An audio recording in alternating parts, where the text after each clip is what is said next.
Que Dieu vous bénisse. Nous voulons commencer notre émission. Nous allons lire ce soir, par la grâce de Dieu, dans l'évangile de Luc, chapitre 4, le verset 18. L'Esprit du Seigneur est sur moi parce qu'il m'a oint pour annoncer une bonne nouvelle aux pauvres. Il m'a envoyé pour guérir ceux qui ont le cœur brisé, pour proclamer aux captifs la délivrance et aux aveugles le recouvrement de la vue. Nous allons partager avec vous le thème la délivrance, c'est-à-dire la libération, la délivrance des captifs. La délivrance, c'est ça notre thème de ce soir. Jésus dit, l'Esprit du Seigneur est sur moi parce que Dieu m'a oint pour un but, pour délivrer les captifs. Les captifs, ce sont des prisonniers. Il y a des prisonniers personnels. Il y a des prisonniers. Une personne peut être en prison. Nous avons dans la Bible l'exemple des disciples qui étaient de temps en temps arrêtés lorsqu'ils prêchaient l'évangile avec puissance. Une personne peut être en prison. Une famille peut être en prison. Une nation tout entière peut être en prison. Un homme et une femme peuvent être en prison. Alors, bien aimé, un village peut être en prison. La prison, pourquoi quelqu'un veut aller en prison? Pourquoi? Pour quel but? Parce que dans chaque nation, il y a des lois établies. Et si quelqu'un ne marche pas selon la loi, ne respecte pas la loi, nous voyons l'exemple des braqueurs, des voleurs, des méchants.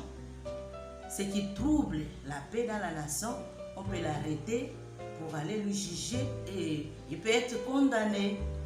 Et si la personne est condamnée, il reste en prison. Il y a des prisons physiques, naturelles, et il y a des prisons spirituelles. Alléluia. Il y a aussi des prisons spirituelles. Vous allez voir, il y a des cas où la personne vit sur cette terre, mais son âme est emprisonnée. Les signes, c'est que ce qu'il fait ne marche pas. Tous les enfants partent à l'école. Lui, quand il part à l'école, ça ne marche pas. Il a des vertus, il est intellectuel, mais il fait des choses.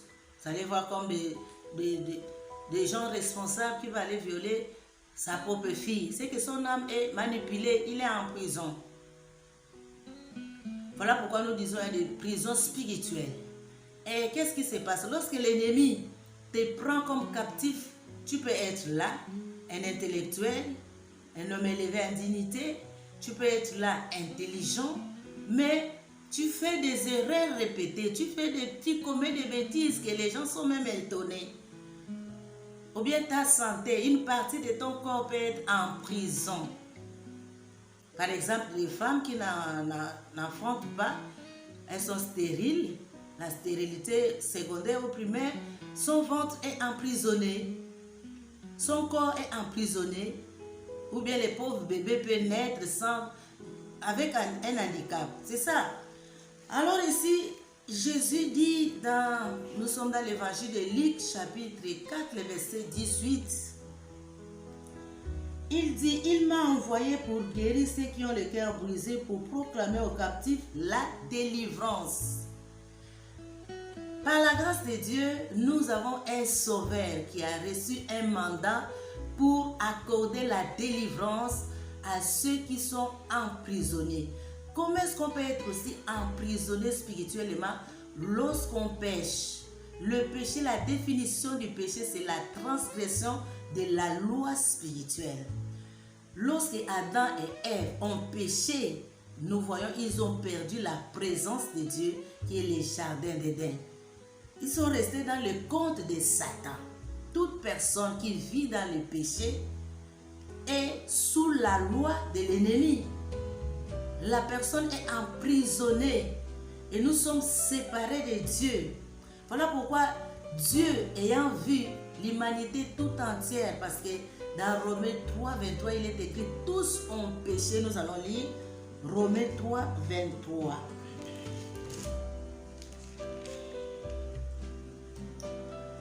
Romains 3, 23 nous dit « Car tous ont péché et sont privés de la gloire de Dieu.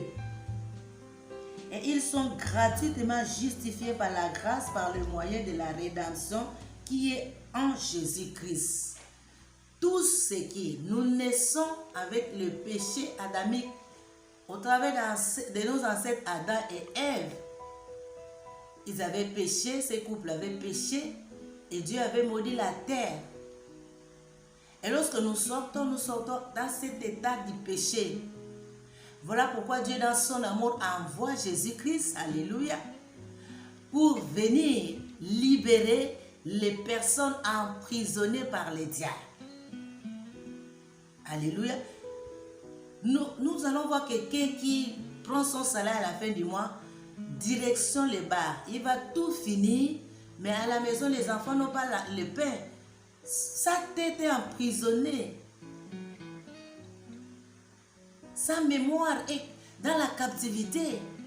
Une personne qui a sa femme mariée légalement, mais qui a des copines à l'âge de ses enfants. C'est anormal. Il y a des choses qui se font, des méchancetés. Toutes ces personnes sont dans la prison spirituellement. Voilà pourquoi Jésus vient, alléluia, te libérer si tu es dans cette liste-là. Il y a des choses peut-être que tu déplores. Il y a des choses que tu ne veux pas faire, mais tu arrives quand même à le faire. Une force mystique te pousse à commettre plusieurs erreurs, à commettre des bêtises que tu regrettes après. Tu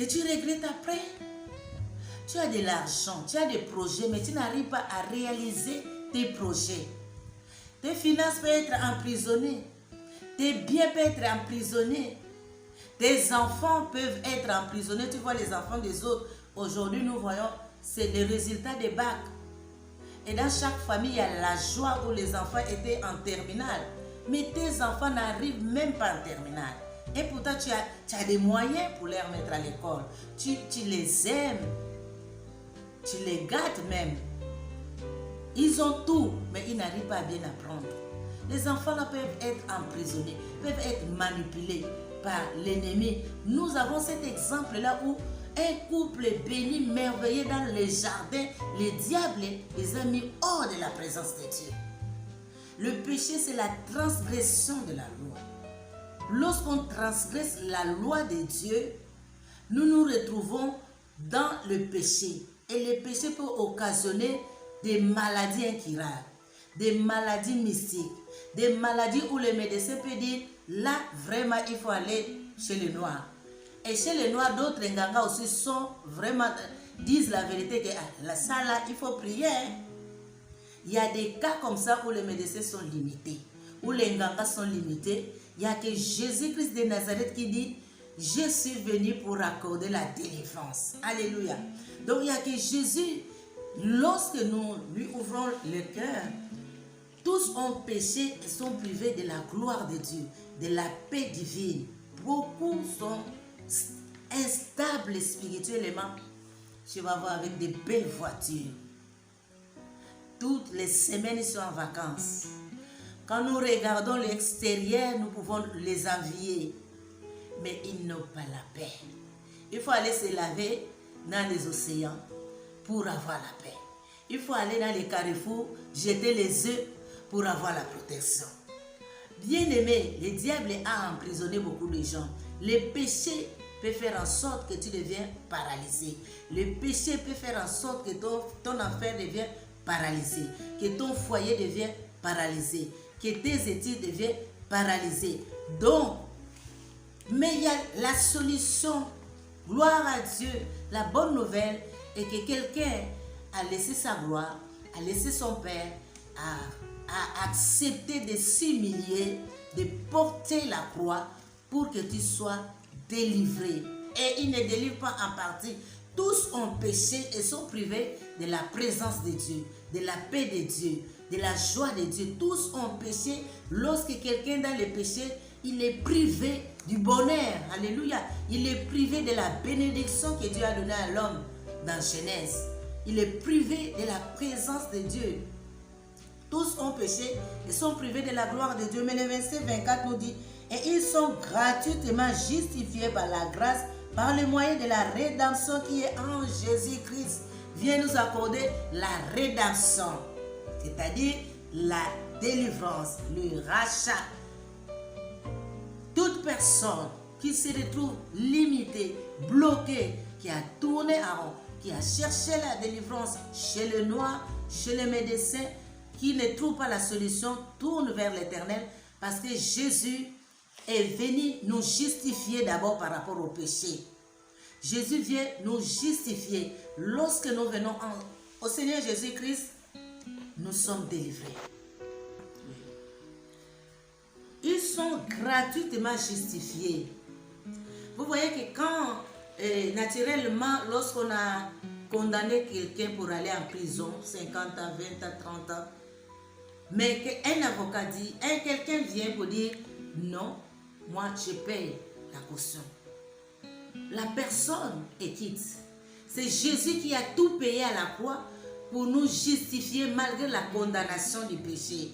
Tous ont péché et sont privés de la bénédiction de Dieu, de la joie de Dieu, de la gloire de Dieu. Mais Jésus, lorsque nous ouvrons le cœur à Jésus-Christ, nous l'acceptons comme Seigneur et Sauveur, nous sommes justes, nous sommes justifiés, nous sommes sanctifiés, nous sommes sans faute. Alléluia. Et tu ne rentres plus en prison, tu es libre. Tu es racheté. Tu es délivré de la condamnation. Alléluia.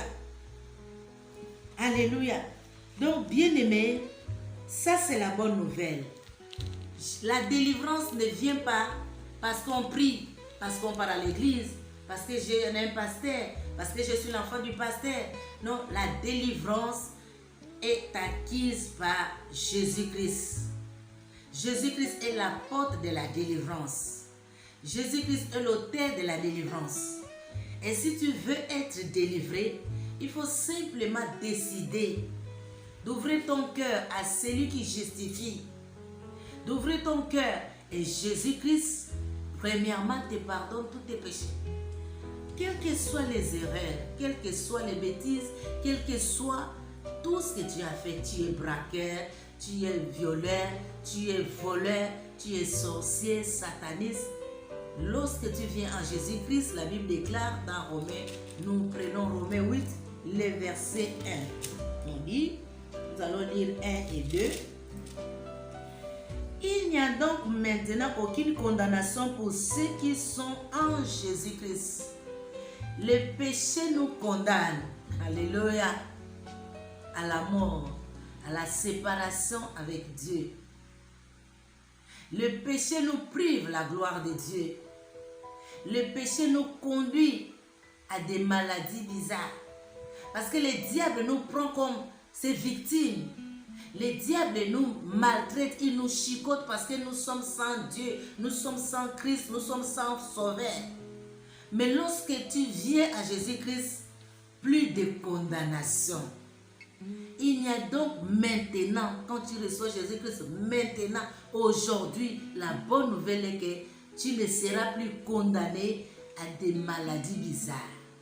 Maintenant, aujourd'hui, si tu ouvres le cœur à Jésus-Christ, si tu étais paralysé, il te guérit maintenant. Nous avons un exemple dans la Bible.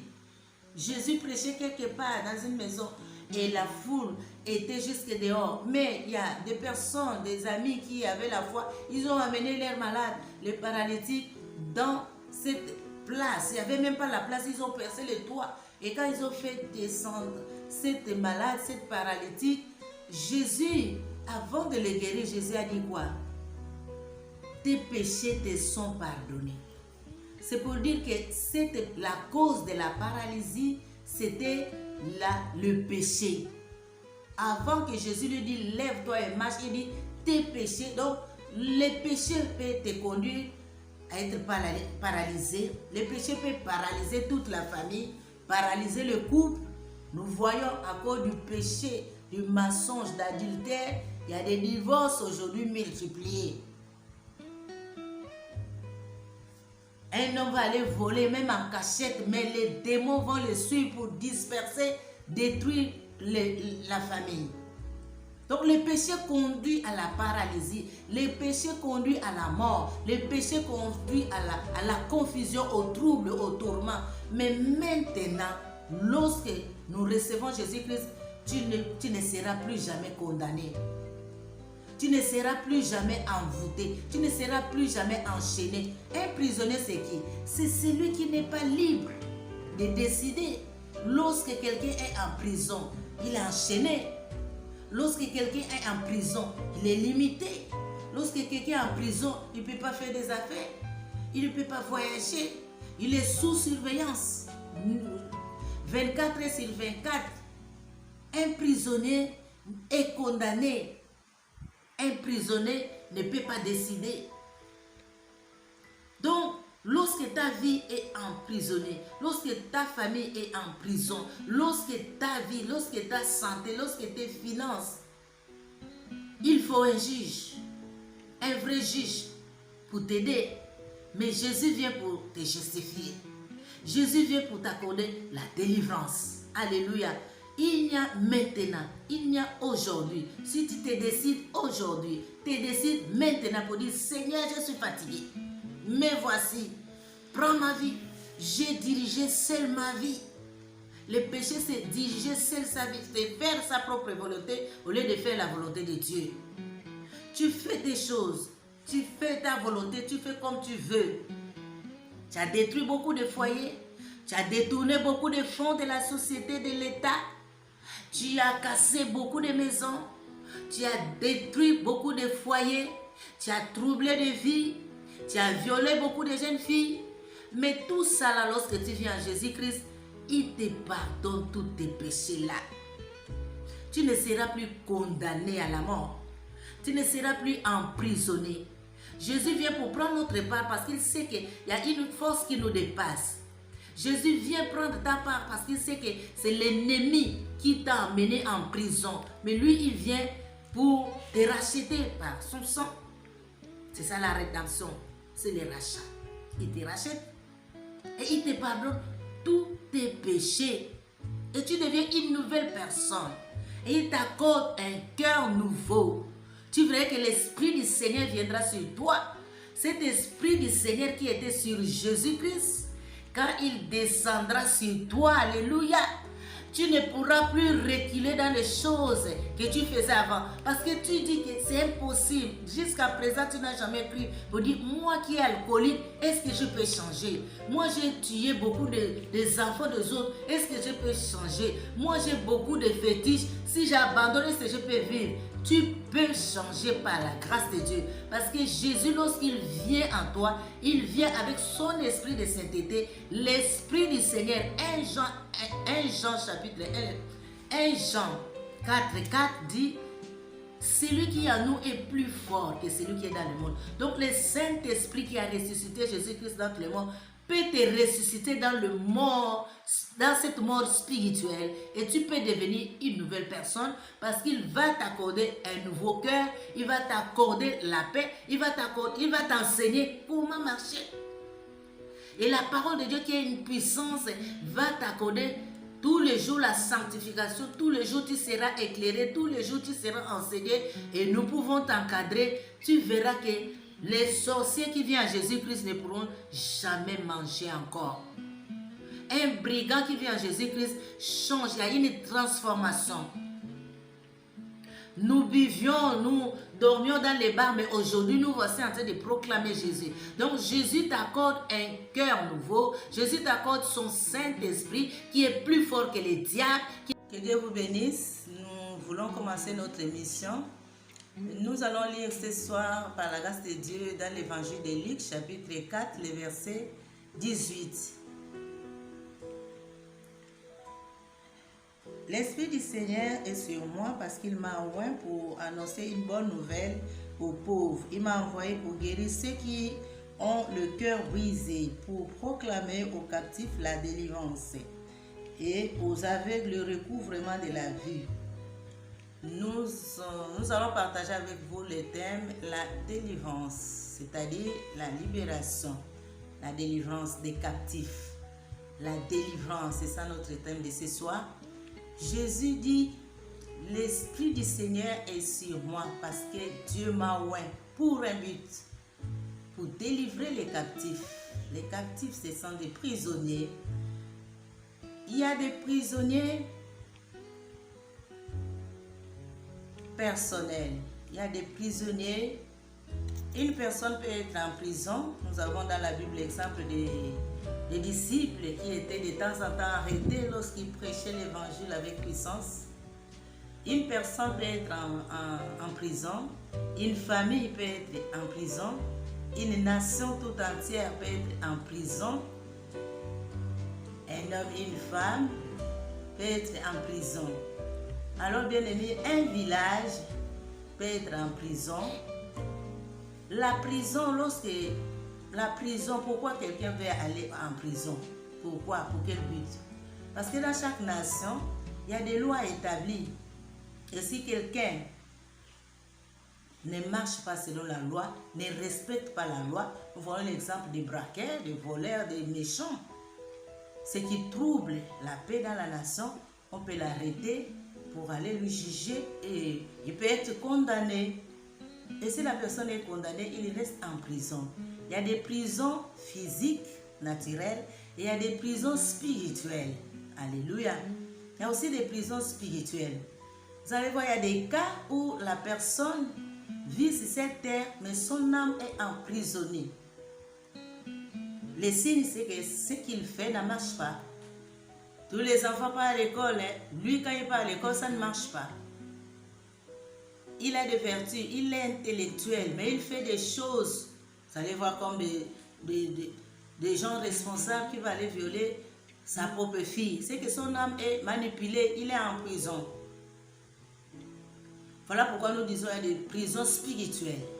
Et qu'est-ce qui se passe? Lorsque l'ennemi te prend comme captif, tu peux être là, un intellectuel, un homme élevé en dignité, tu peux être là, intelligent, mais tu fais des erreurs répétées, tu commets des bêtises que les gens sont même étonnés. Ou bien ta santé, une partie de ton corps peut être en prison. Par exemple, les femmes qui n'enfantent pas, elles sont stériles. La stérilité secondaire ou primaire, son ventre est emprisonné. Son corps est emprisonné. Ou bien les pauvres bébés peuvent naître avec un handicap. C'est ça. Alors ici, Jésus dit, nous sommes dans l'évangile de Luc, chapitre 4, le verset 18. Il dit, il m'a envoyé pour guérir ceux qui ont le cœur brisé, pour proclamer aux captifs la délivrance. Par la grâce de Dieu, nous avons un sauveur qui a reçu un mandat pour accorder la délivrance à ceux qui sont emprisonnés. Comment est-ce qu'on peut être aussi emprisonné spirituellement lorsqu'on pêche? Le péché, la définition du péché, c'est la transgression de la loi spirituelle. Lorsque Adam et Ève ont péché, nous voyons ils ont perdu la présence de Dieu qui est le jardin d'Éden. Ils sont restés dans le compte de Satan. Toute personne qui vit dans le péché est sous la loi de l'ennemi. La personne est emprisonnée et nous sommes séparés de Dieu. Voilà pourquoi Dieu, ayant vu l'humanité tout entière, parce que dans Romains 3, 23, il est écrit « Tous ont péché ». Nous allons lire Romains 3, 23.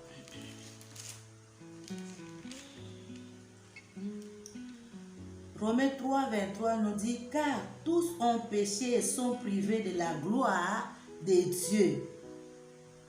Et ils sont gratuitement justifiés par la grâce, par le moyen de la rédemption qui est en Jésus-Christ. » Tous ceux qui nous naissons avec le péché adamique, au travers de nos ancêtres Adam et Ève, ils avaient péché, ces couples avaient péché, et Dieu avait maudit la terre. Et lorsque nous sortons dans cet état du péché. Voilà pourquoi Dieu, dans son amour, envoie Jésus-Christ, alléluia, pour venir libérer les personnes emprisonnées par les diables. Alléluia. Nous allons voir quelqu'un qui prend son salaire à la fin du mois, direction les bars. Il va tout finir, mais à la maison, les enfants n'ont pas le pain. Sa tête est emprisonnée. Sa mémoire est dans la captivité. Une personne qui a sa femme mariée légalement, mais qui a des copines à l'âge de ses enfants. C'est anormal. Il y a des choses qui se font, des méchancetés. Toutes ces personnes sont dans la prison spirituellement. Voilà pourquoi Jésus vient, alléluia, te libérer si tu es dans cette liste-là. Il y a des choses peut-être que tu déplores. Il y a des choses que tu ne veux pas faire, mais tu arrives quand même à le faire.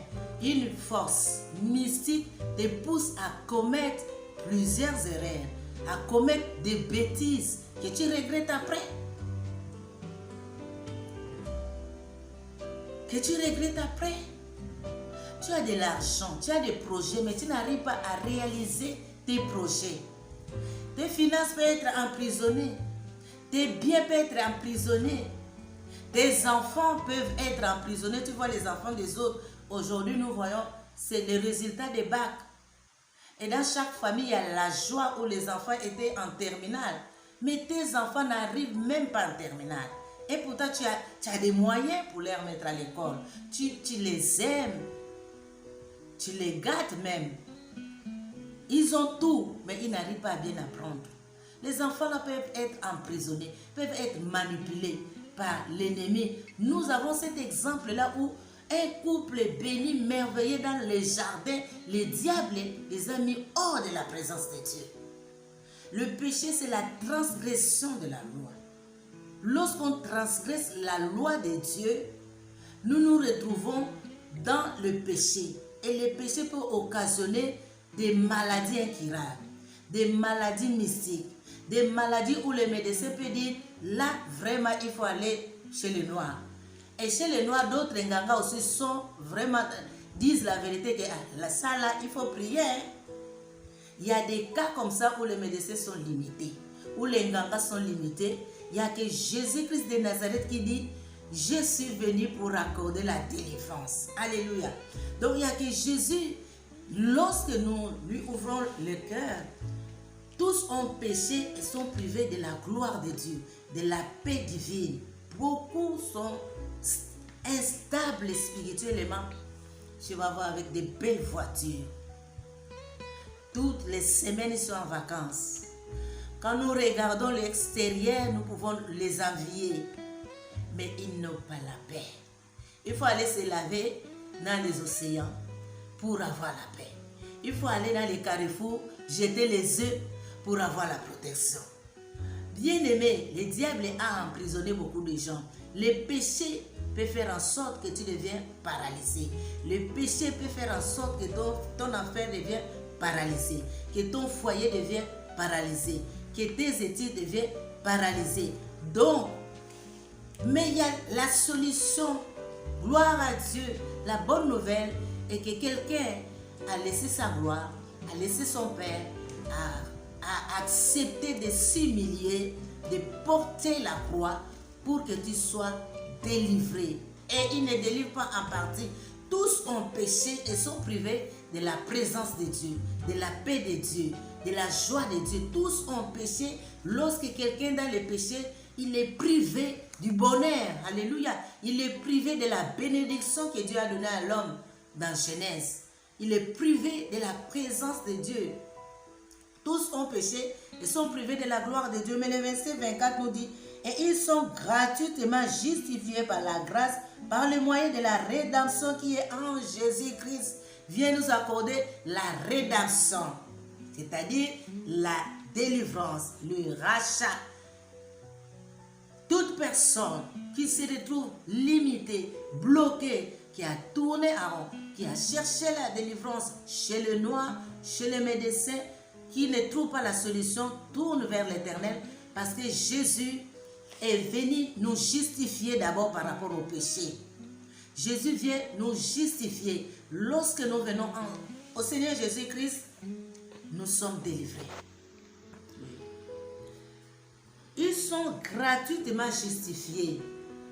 Vous voyez que quand, naturellement, lorsqu'on a condamné quelqu'un pour aller en prison, 50 ans, 20 ans, 30 ans, mais qu'un avocat dit, quelqu'un vient pour dire, non, moi je paye la caution.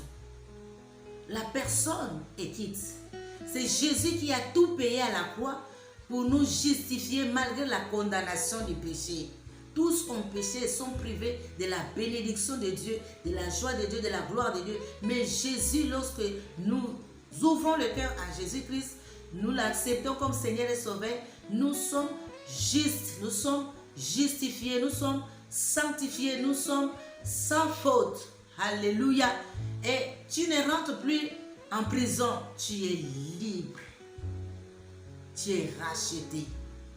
Tu es délivré de la condamnation. Alléluia. Alléluia. Donc, bien-aimé, ça c'est la bonne nouvelle. La délivrance ne vient pas parce qu'on prie, parce qu'on part à l'église, parce que j'ai un pasteur, parce que je suis l'enfant du pasteur. Non, la délivrance est acquise par Jésus-Christ. Jésus-Christ est la porte de la délivrance. Jésus-Christ est l'auteur de la délivrance. Et si tu veux être délivré, il faut simplement décider d'ouvrir ton cœur à celui qui justifie. D'ouvrir ton cœur et Jésus-Christ, premièrement, te pardonne tous tes péchés. Quelles que soient les erreurs, quelles que soient les bêtises, quel que soit tout ce que tu as fait, tu es braqueur, tu es violeur, tu es voleur, tu es sorcier, sataniste. Lorsque tu viens en Jésus-Christ, la Bible déclare dans Romains, nous prenons Romains 8, le verset 1. On dit, nous allons lire 1 et 2.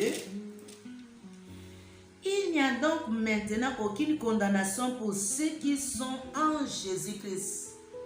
Le péché nous condamne, alléluia, à la mort, à la séparation avec Dieu. Le péché nous prive la gloire de Dieu. Le péché nous conduit à des maladies bizarres. Parce que le diable nous prend comme ses victimes. Le diable nous maltraite, il nous chicote parce que nous sommes sans Dieu, nous sommes sans Christ, nous sommes sans Sauveur. Mais lorsque tu viens à Jésus-Christ, plus de condamnation. Il y a donc maintenant, quand tu reçois Jésus-Christ, maintenant, aujourd'hui, la bonne nouvelle est que tu ne seras plus condamné à des maladies bizarres. Maintenant, aujourd'hui, si tu ouvres le cœur à Jésus-Christ, si tu étais paralysé, il te guérit maintenant. Nous avons un exemple dans la Bible.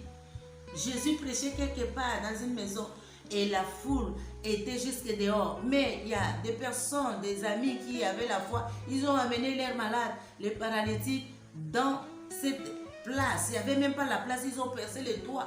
Et quand ils ont fait descendre cette malade, cette paralytique, Jésus, avant de les guérir, Jésus a dit quoi? Tes péchés te sont pardonnés. C'est pour dire que la cause de la paralysie, c'était le péché.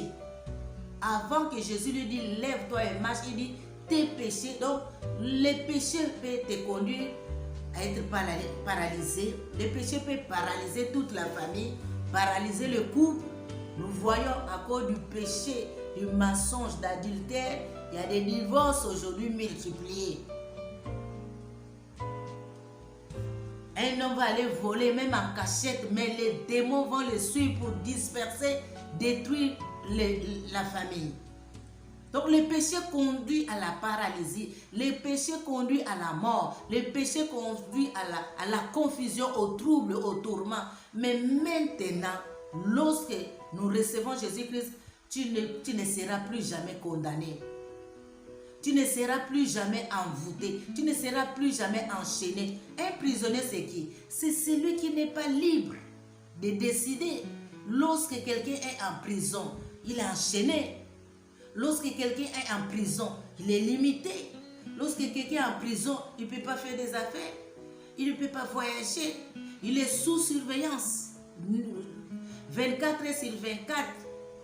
Un prisonnier est condamné. Un prisonnier ne peut pas décider. Donc, lorsque ta vie est emprisonnée, lorsque ta famille est en prison, lorsque ta vie, lorsque ta santé, lorsque tes finances, il faut un juge, un vrai juge pour t'aider. Mais Jésus vient pour te justifier. Jésus vient pour t'accorder la délivrance. Alléluia. Il y a maintenant, il y a aujourd'hui. Si tu te décides aujourd'hui, tu décides maintenant pour dire, Seigneur, je suis fatigué. Mais voici, prends ma vie. J'ai dirigé seul ma vie. Le péché, c'est diriger seul sa vie. C'est faire sa propre volonté au lieu de faire la volonté de Dieu. Tu fais tes choses. Tu fais ta volonté. Tu fais comme tu veux. Tu as détruit beaucoup de foyers. Tu as détourné beaucoup de fonds de la société, de l'État. Tu as cassé beaucoup de maisons. Tu as détruit beaucoup de foyers. Tu as troublé des vies. Tu as violé beaucoup de jeunes filles. Mais tout ça là, lorsque tu viens à Jésus-Christ, il te pardonne tous tes péchés là. Tu ne seras plus condamné à la mort. Tu ne seras plus emprisonné. Jésus vient pour prendre notre part parce qu'il sait qu'il y a une force qui nous dépasse. Jésus vient prendre ta part parce qu'il sait que c'est l'ennemi qui t'a emmené en prison. Mais lui, il vient pour te racheter par son sang. C'est ça la rédemption. C'est le rachat. Il te rachète et il te pardonne tous tes péchés. Et tu deviens une nouvelle personne. Et il t'accorde un cœur nouveau. Tu verras que l'Esprit du Seigneur viendra sur toi. Cet Esprit du Seigneur qui était sur Jésus-Christ, quand il descendra sur toi, alléluia, tu ne pourras plus reculer dans les choses que tu faisais avant. Parce que tu dis que c'est impossible. Jusqu'à présent, tu n'as jamais cru pour dire, moi qui est alcoolique, est-ce que je peux changer? Moi, j'ai tué beaucoup des enfants des autres. Est-ce que je peux changer? Moi, j'ai beaucoup de fétiches. Si j'abandonne, est-ce que je peux vivre? Tu peux changer par la grâce de Dieu. Parce que Jésus, lorsqu'il vient en toi, il vient avec son esprit de sainteté, l'esprit du Seigneur. 1 Jean chapitre 1 Jean 4 dit, celui qui est en nous est plus fort que celui qui est dans le monde. Donc le Saint-Esprit qui a ressuscité Jésus-Christ dans le monde peut te ressusciter dans cette mort spirituelle et tu peux devenir une nouvelle personne parce qu'il va t'accorder un nouveau cœur, il va t'accorder la paix, il va t'enseigner comment marcher. Et la parole de Dieu qui a une puissance va t'accorder tous les jours la sanctification, tous les jours tu seras éclairé, tous les jours tu seras enseigné et nous pouvons t'encadrer. Tu verras que les sorciers qui viennent à Jésus-Christ ne pourront jamais manger encore. Un brigand qui vient à Jésus-Christ change, il y a une transformation.